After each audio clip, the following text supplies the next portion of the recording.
ಸೋದರವಾಗಿ ಸ್ವಲ್ಪ ನಮ್ಮ ಕುಟುಂಬವನ್ನು ಕಣ್ಮಣಿಯಾಗಿ ಕಾಯ್ದು ಕಾಪಾಡ್ಕೊಂಡು ಬಂದಿದ್ದಾರೆ. ಅದಕ್ಕಾಗಿ ದೇವರು ನಮಗೆ ಸೋದರವಾಗಿ ನಮಗೆ ಎಷ್ಟೇ ಕೊರತೆಗಳು ಇದ್ದರೆ ಸ್ವಲ್ಪ ಅದನ್ನೆಲ್ಲ ತೆಗ್ತಾ ಇದ್ದಾರೆ. ಅದಕ್ಕಾಗಿ ಸೋದರ ಮಾಡ್ತೀವಿ. ನಮಗೆ ಊರಿಗೆ ಹೋಗ್ಬೇಕಾಗಿತ್ತು, ತುಂಬ ಕಷ್ಟ ಆಗ್ತಾಯಿತ್ತು ಊರಿಗೆ ಹೋಗೋಕ್ಕೆ. ಬಸ್ಸಲ್ಲಿ ಈಗ ಅಂತ ಹೇಳಿದ್ರು ನಮಗೆ ಮಾತಾಡೋಣ ಸ್ವಲ್ಪ ಅಪ್ಪ ನಾನು ಮಾತಾಡಿದ್ರೆ ಜಗಳ ದೇವರೇ ನೀನು ಮಾತಾಡು ಸ್ವಲ್ಪ ನನಗೆ ಬಸ್ಸಲ್ಲಿ ಇಲ್ಲಿಂದ ಹೋಗ್ಲಿಕ್ಕೆ ಆಗೋದಿಲ್ಲ ಸ್ವಲ್ಪ ತುಂಬ ರಸ್ಸು ಕಾಲಿಡೋಕ್ಕೂ ಕೂಡ ಇರಲ್ಲ, ಆ ಥರ ರಸ್ಸಿದೆ. ನಾನೇನು ಮಾಡಲಿ ಸ್ವಲ್ಪ ನೀನೇ ಮಾತಾಡು ಅನ್ನುವಾಗ ಸ್ವಲ್ಪ ಅದ್ಭುತವಾಗಿ ನಡೆಸ್ಕೊ ಬಂದರು. ಅದ್ಭುತವಾಗಿ ಬೆಂಗಳೂರು ಕರ್ಕೊಂಡು ಬರುವಂತೆ ಕೃಪೆ ಮಾಡಿದ್ರು.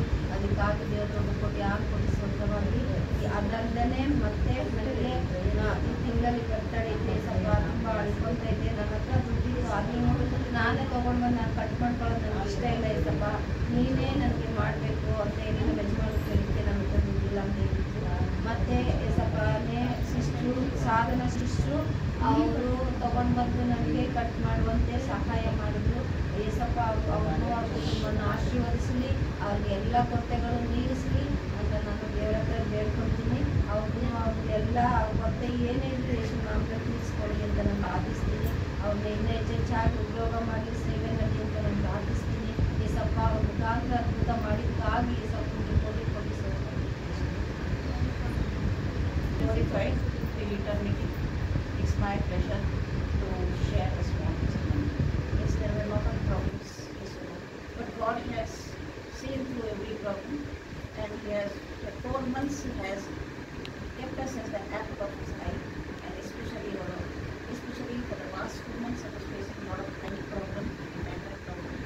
God, by the grace of God, I am quite healthy today, and I want to declare the love of God till eternity. In the precious name of Jesus alone, I pray and praise and especially give this testimony. And God has kept me as a living testimony, as a cancer survivor, and I thank God for it. In the mighty name of Jesus. Amen. ನಮಗೆ ಸೂಕ್ತವಾಗಲಿ. ದೇವರು ನಮಗೆ ನನ್ನ ಬರ್ತಡೇಗೆ ಸ್ವಲ್ಪ ನನ್ನ birthday ಬೇಕು ಅಂತ ಕೇಳಿದಾಗ ಎಷ್ಟು ಒಳ್ಳೆ ಡ್ರೆಸ್ ನಾನು ಯಾವ ಥರ ಕೇಳಿದ್ನೋ ಅದೆಲ್ಲ ಡ್ರೆಸ್ಸು ನನಗೆ ದೇವರು ನನ್ನ ಬರ್ತಡೇ ಮುಂಚೆನೇ ನನ್ನ ಬರ್ತಡೇನ ಒಂದು ತಿಂಗಳು ಹೇಳ್ತೇನೆ ಮಾಡ್ತೀನಿ ಎಲ್ಲರೂ ದೇವ್ರು ಕೊಟ್ಟಿದ್ದಾರೆ. ಅದಕ್ಕಾಗಿ ಸ್ವಲ್ಪ ನಾನು ಎಕ್ಸ್ಪೆಕ್ಟ್ ಮಾಡದೇ ಇರೋಂಥ ಕೈಲೆಲ್ಲ ದೇವರು ನನ್ನ ಟಾಪ್ ಕೇಳಿದ್ದೆ, ಟಾಪು ಕೊಟ್ಟರು. ಮತ್ತು ಜೀನ್ಸು ಶರ್ಟ್ಸು ಅದೆಲ್ಲ ಕೇಳಿದ್ದೆ. ಅದೆಲ್ಲನೂ ಹೊಸದು ದೇವ್ರು ನನಗೆ ಕೊಟ್ಟಿದ್ದಾರೆ. ಅದಕ್ಕಾಗಿ ದೇವರಿಗೆ ಕೊಟ್ಟು ಕರ್ತನ ನಾಮಕ್ಕೆ ಸ್ತೋತ್ರವಾಗಲಿ. ಕರ್ತನ ನಾಮಕ್ಕೆ ಸ್ತೋತ್ರವಾಗಲಿ. ದೇವರನ್ನು ಸಾಕ್ಷಿಯಾಗಿ ಇಟ್ಟಿರುವುದಕ್ಕಾಗಿ ನಾನು ದೇವರಿಗೆ ಸ್ತೋತ್ರ ಮಾಡಲಾಗಿದ್ದೀನಿ. ನಾನು ಕೂಡ ಅನೇಕ ಕಾರ್ಯಗಳನ್ನು ದೇವರ ಸಮ್ಮುಖದಲ್ಲಿ ಇಟ್ಟಿದ್ದೆ. ಆದರೆ ದೇವರು ನಾನು ಕೂಡ ಒಂದೊಂದು ಟೈಮಲ್ಲಿ ದೇವರು ಯಾಕಪ್ಪ ನಾನು ಇಷ್ಟು ನಿನ್ನನ್ನು ಪ್ರೀತಿಸುವಾಗ ನನ್ನ ಕಾರ್ಯದ ಮೇಲೆ ದೇವರೇ ನೀನು ಯಾಕಪ್ಪ ಬದಲು ಕೊಟ್ಟಿಲ್ಲ ಅಂದ್ಬಿಟ್ಟು ಕೆಲವೊಂದು ಟೈಮಲ್ಲಿ ನಾನು ಬೇಜಾರು ಮಾಡ್ತಾಯಿದ್ದೆ. ನಾನು ಯಾವಾಗೆಲ್ಲ ಬೇಜಾರು ಮಾಡ್ತೀನೋ ಆವಾಗೆಲ್ಲ ಸಾಧನ ಸಿಸ್ಟರ್ ನನಗೆ ಫೋನ್ ಮಾಡಿ ನನಗೊಂದು 6 ಜನ ಅದರೊಂದು ಮಾತು ಹೇಳ್ತಾ ಇದ್ರು.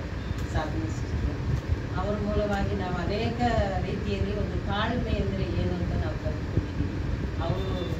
ಅವರ ಮೂಲವಾಗಿ ನಾವು ಅನೇಕ ಒಂದು ದೇವರ ಒಂದು ಕಾರ್ಯದಲ್ಲಿ ನಾವು ಏನು ಮಾಡಿದ್ದೀವಿ, ನಾವು ನಮಗೆ ಅವರು ಪ್ರೋತ್ಸಾಹ ಮಾಡ್ತಾ ಇದ್ದಾರೆ. ನಮ್ಮನ್ನು ದೇವರು ಅವರನ್ನ ಒಂದು ಸಹೋದರಿಯಾಗಿ ನಮಗೆ ಕೊಟ್ಟಿದ್ದಾರೆ. ಅದಕ್ಕಾಗಿ ನಾವು ಸ್ತೋತ್ರ ಮಾಡಲಾಗಿದ್ದೀವಿ. ಸೇವೆ ಮಾಡುವಂಥ ಒಂದು ಸೇವೆಗೆ ಆಗುವು, ಪ್ರೀತಿಸುವಂಥ ಒಂದು ಸಹೋದರಿ ಆಗುವು, ನಮ್ಮನ್ನು ಸಂತೈಸುವಂಥ ಒಂದು ತಾಯಿ ಥರ ಅವರು ನಮ್ಮನ್ನು ನಡೆಸಿಕೊಳ್ಳೋದಕ್ಕಾಗಿ ನಾನು ಈ ಮಾರ್ಬಲ್ಸ್ ಮಿನಿಸ್ಟ್ರಿಗೆ ನಾನು ಹೇಳೋಕ್ಕೆ ನಾನು ಕೃತಜ್ಞತೆ ಇರೋಳಾಗಿದ್ದೀನಿ. ಅದೇ ರೀತಿಯಲ್ಲಿ ಪಾಸ್ಟ್ರು ಕೂಡ ನಮ್ಮನ್ನು ವೈಭವ ಪಾಸ್ಟ್ರು ಕೂಡ ನಮ್ಮನ್ನು ಅವರು ಇರುವಾಗ ನಮ್ಮನ್ನು ಒಂದು ಮಗನಂತೆ ನಮಗೆ ಸಂತೋಷವಾಗಿ ನಮ್ಮನ್ನು ನಡೆಸಿದ್ದಾರೆ. ನಮ್ಮ ದುಃಖ ಇರುವಾಗ ನಮ್ಮನ್ನು ನಗಿಸಿದ್ದಾರೆ. ನಾವು ವೇದನೆ ಕೊಡುವಾಗ ನಮಗೆ ಆಲೋಚನೆ ಕೊಟ್ಟಿದ್ದಾರೆ. ಅದಕ್ಕಾಗಿ ಅವ್ರನ್ನ ಕೂಡ ನಾವು ನೆನೆಸ್ತೀವಿ. ಅವರಿಗಾಗಿ ಕೂಡ ನಾವು ದಿನವೂ ಪ್ರಾರ್ಥನೆ ಮಾಡ್ತಾ ಇದ್ದೀವಿ. ನನ್ನ ವಾಟ್ಸಾಪ್ ಬಂದು ಲಾಕ್ ಆಗಿತ್ತು. ಬೆಳಗ್ಗೆ ಟೈಮಲ್ಲಿ ಪ್ರಾರ್ಥನೆ ಮಾಡೋಕ್ಕಾಗ್ತಾ ಇರಲಿಲ್ಲ. ದೇವರು ಅದನ್ನು ಕೂಡ ಪ್ರಾರ್ಥನೆ ಮಾಡೋಕ್ಕೆ ದೇವರು ಸರಿ ಮಾಡಿಕೊಟ್ಟಿದ್ದಾರೆ. ಸ್ತೋತ್ರ. ನಮ್ಮ ಜೀವನದಲ್ಲಿ ಅನೇಕ ವಿಧವಾದ ಶೋಧನೆಗಳು, ವೇದನೆಗಳು, ದುಃಖಗಳು, ಕಣ್ಣೀರುಗಳು ಬರುವಾಗ ಕೂಡ ದೇವರು ನಮ್ಮನ್ನು ತಾಯಿಗೆ ತಾಯಿಯಾಗಿ, ತಂದೆಗೆ ತಂದೆಯಾಗಿ ಏಸಪ್ಪ ನಮ್ಮನ್ನು ಸಂತೈಸಿದ್ದಾರೆ. ಅದಕ್ಕಾಗಿ ನಾನು ಸ್ತೋತ್ರ ಮಾಡೋವಾಗಿದ್ದೀನಿ. ನಮ್ಮ ಕಾರ್ಯದಲ್ಲೆಲ್ಲ ದೇವರು ನಮಗೆ ಎಲ್ಲವನ್ನು ಕೂಡ ದೇವರು ನಮಗೆ ಒದಗಿಸಿಕೊಟ್ಟು ನಮ್ಮನ್ನು ನಡೆಸಿ, ಒಂದು ಆರೋಗ್ಯದಲ್ಲಾಗಿರ್ಬೋದು ಅಥವಾ ಒಂದು ಕುಟುಂಬದಲ್ಲಾಗಿರ್ಬೋದು, ನಮ್ಮ ಸೇವೆಯಲ್ಲಾಗಿರ್ಬೋದು, ದೇವರು ನಮಗೆ ಮಾಡಿರುವಂಥ ಕಾರ್ಯಗಳು ಅನೇಕ. ಎಷ್ಟೋ ಮನುಷ್ಯರು ನಮಗೆ ವಿರೋಧವಾಗಿ ಎದ್ದಿರುವಾಗ ಕೂಡ ದೇವರು ಅದರಿಂದ ನಮ್ಮನ್ನು ಬಿಡುಗಡೆ ಮಾಡಿದ್ದಾರೆ. ದೇವರ ನಾಮಕ್ಕೆ ಸ್ತೋತ್ರವಾಗಿ. ನಮ್ಮ ಯಜಮಾನರು ಕೂಡ ಕಳೆದ ದಿನವೆಲ್ಲ ತುಂಬ ಹುಷಾರಿಲ್ಲದೆ 540 ಆಗಿತ್ತು ಸುಧವು.